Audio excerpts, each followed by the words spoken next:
Na primeira poça, aquela antes da subida, né?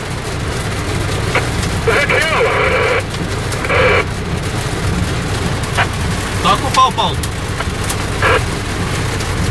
Eu acho que é melhor a gente ir com o carro só lá, cara. Não adianta ir todo mundo lá.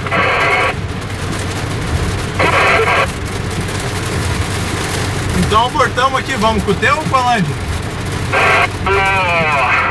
Vamos aqui com eu. Já estou aqui na frente.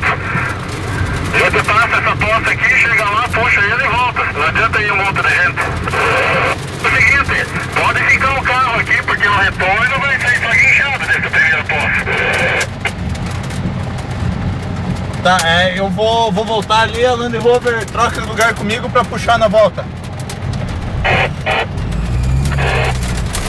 Ô Júnior, será que a Land é melhor pra subir aqui depois, cara, boteada? Acho que é melhor a Land, é mais alta, cara. Vamos fazer um retorno aqui.